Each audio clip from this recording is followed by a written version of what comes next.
Hi, this is Mike from the Desert Interfaith Council, and Bill Godwin, who is our leader, is going to say a few words. Hey, Bill. Hey, Mike. Thanks for doing this. Yeah, so Bill, tell us what you do, and then why is the Desert Interfaith Council important? I'm a pastor of a church in Palm Springs, meets in Palm Springs, not meeting in Palm Springs these days. We're having conference calls, but I've been a pastor 48 years. I've been involved in many interfaith groups through my ministries in various churches. Was actually the vice president of the Hawaii Council of Churches in Honolulu, which was a big deal. And I have a heart for interfaith issues and cooperation and using as much power as we can as people of faith to make a difference in this world. And so that's why I do it. And it's a passion of mine. It's probably my number one priority, other than helping people to have a relationship with God, is to help make this a society, a nation, and a world that is really helping others, loving others, being compassionate to others, and mobilizing their forces. And I think it's wonderful when people of different religions can find common ground and accomplish things together. So, but it seems like there's so much tension in the world between, different faiths. I mean, I'm right, you're not. How can we, acting locally through the Desert Interfaith Council, make a difference? I think we find common ground. We find things we agree in, such as the golden rule: do unto others as you would have done to you. Find things that we agree upon and emphasize those. And if you have religious groups or religious people that say it's my way or the highway, I want to have nothing to do with any other religions, then you wish them well, and then you recruit people who are open-minded enough to be able to cooperate with people who may not have the same religion or same faith that you have. And to me, that is exciting, to have people go beyond that, go beyond their I'm the only one that's right and everybody else is wrong attitude, and find ways that allow us to maybe hold on to that in the area of our life that we're affiliated with our religious organizations, but have another facet of life here in this nation, in this world, that does everything possible to love people. And I think every religion has a concern for others that are different from themselves. And that's kind of what it's all about, is to find common ground. So what are those kind of commonalities that you hope that we're going to find, in Coachella Valley and beyond? What kinds of projects do you think we're going to be able to work on? I think we're going to just delve into the issues that have to do with the human needs that are around us, whether it's poverty or it's a racial injustice or climate change or equality for the sexes, or the education of people in public schools. Anything that has to do with making life easier on the people in the area where we live, I'm for, and I think we're going to be for, and we're going to be exposing ourselves, especially in the newer phases of our existence here as a reorganized group, as to, okay, what do we want to get involved with? And I think making statements when it's appropriate, having to do with race relations or having to do with prejudice against one religious group, where we can go alongside of them and say, no, we do not agree with this at all, and we support them and are against any kind of prejudice along these lines, is where we're going to be headed. And I hope that we can find some things that we can speak out on and make a little difference. You spoke about, reorganizing, and I know that we're on a path to potentially become a nonprofit. I mean, what was the purpose for reorganizing? I mean, this group has its roots going back some 20 plus years, I believe. But why did we reorganize? I think it was maybe to be more significant. For a group to be in existence for decades and really still not be on the map as far as being a mover and a shaker.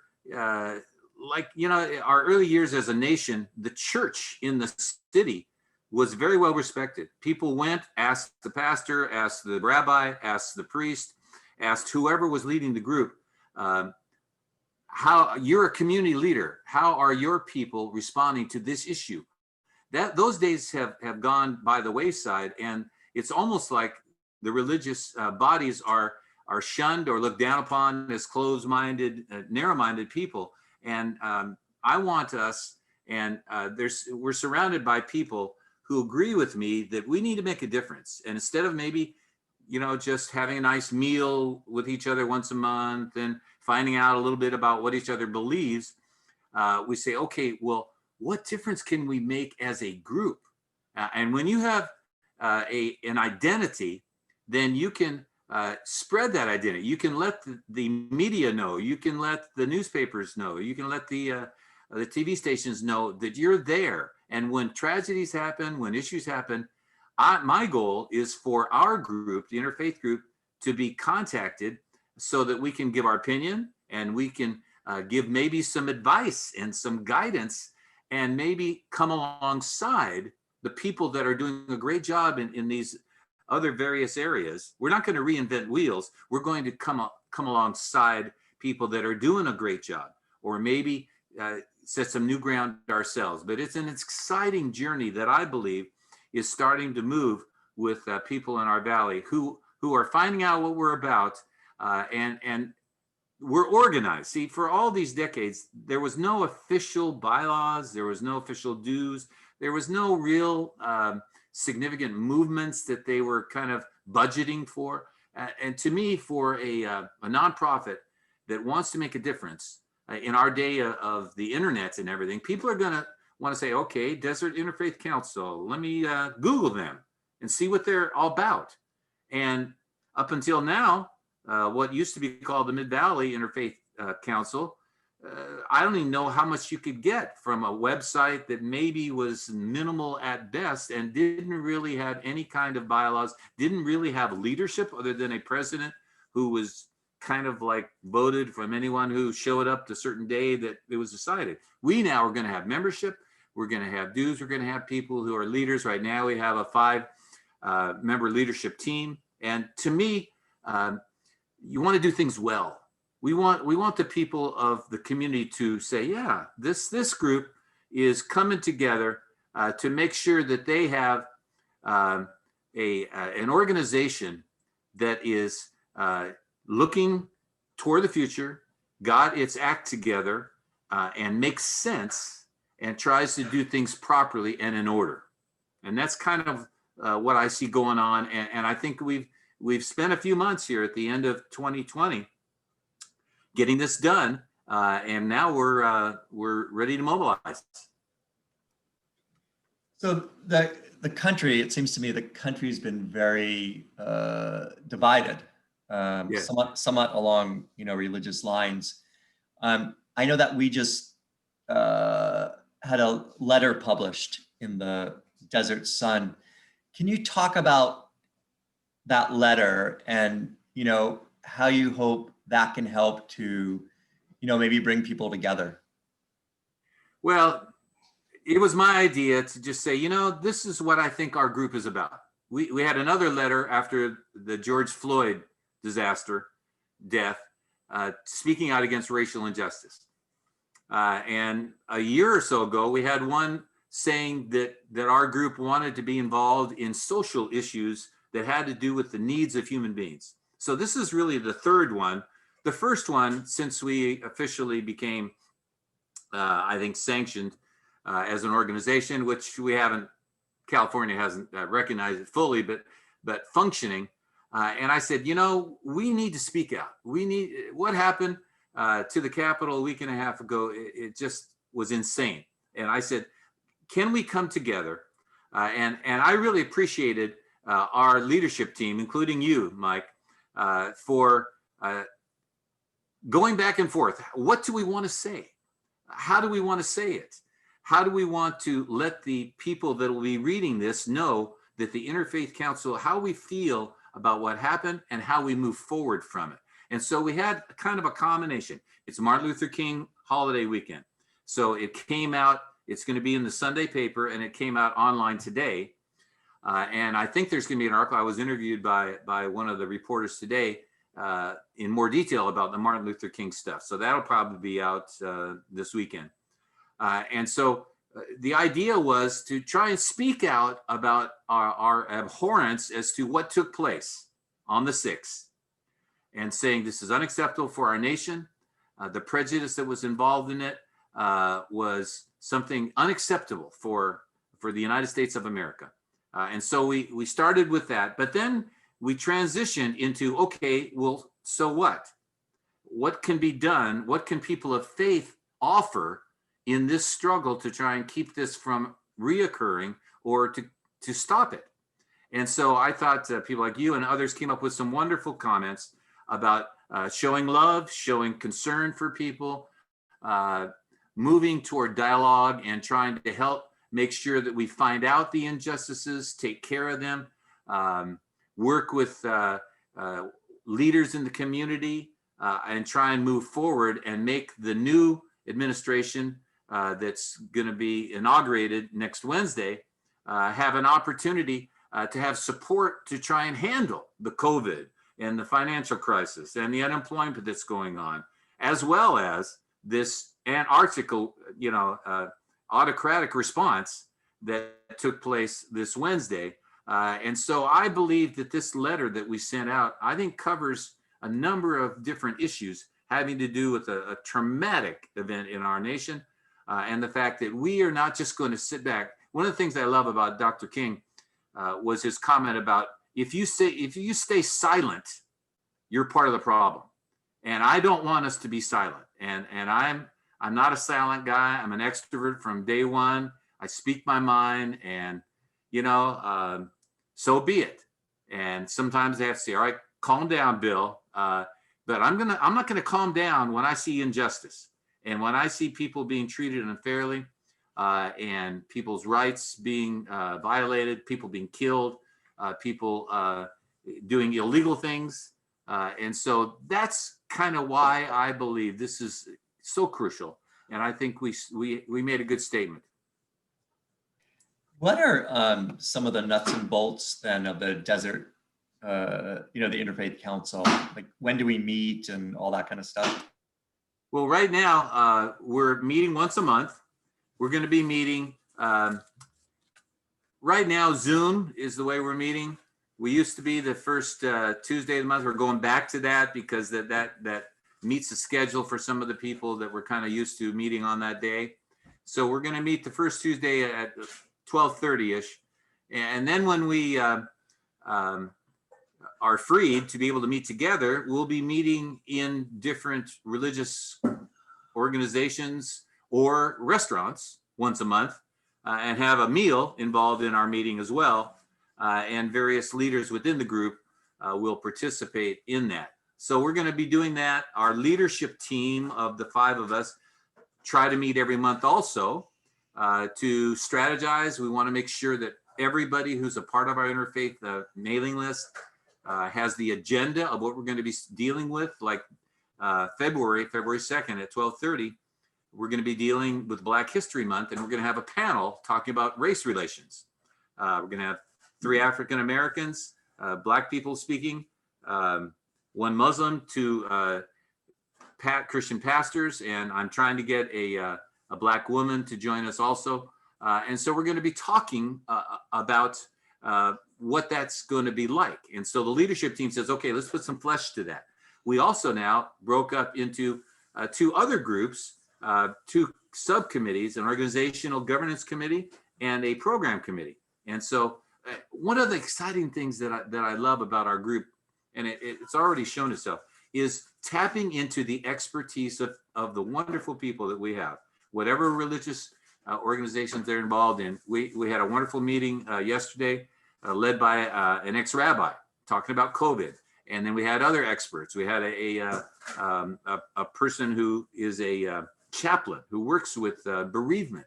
And it's exciting to me to tap into those people who have abilities, who have expertise, who've been there, done that, and letting them do it.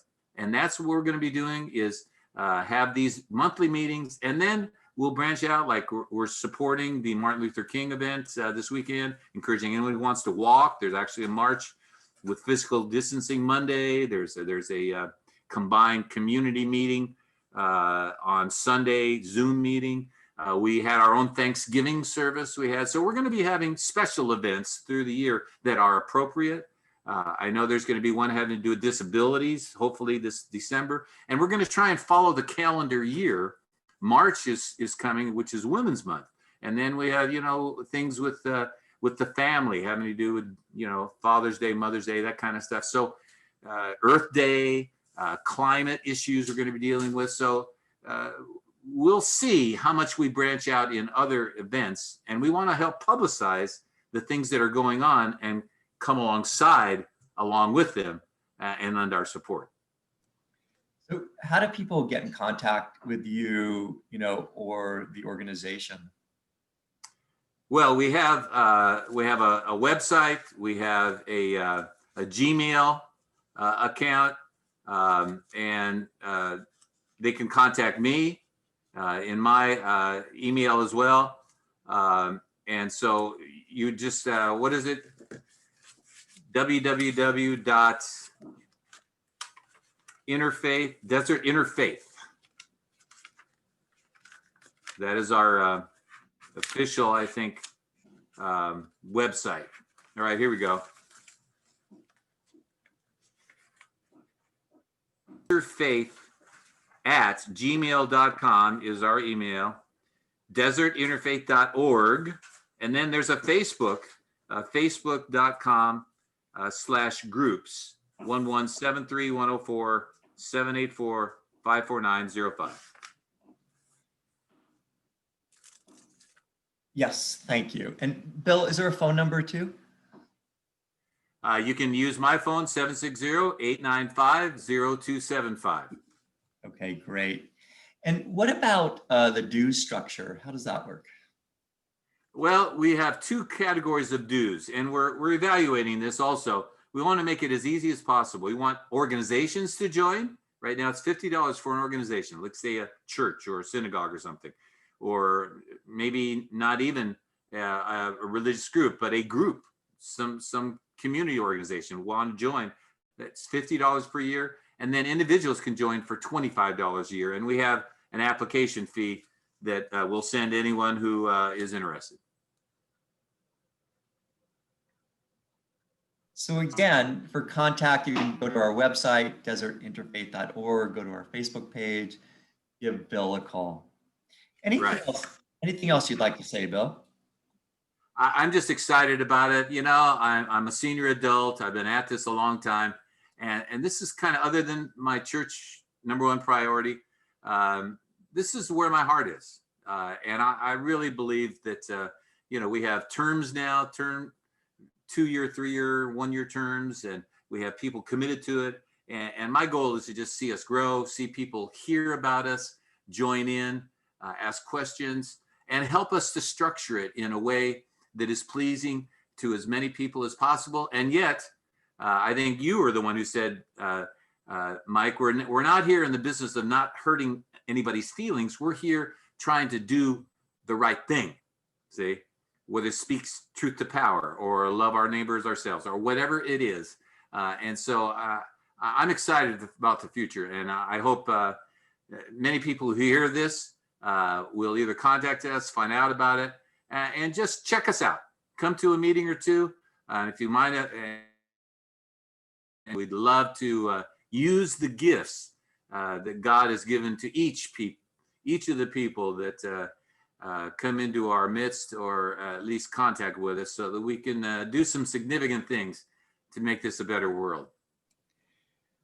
Well, Bill, I still think you have a lot of spit and vinegar in you, and we appreciate that. So thank you very much for doing this interview. Thank you.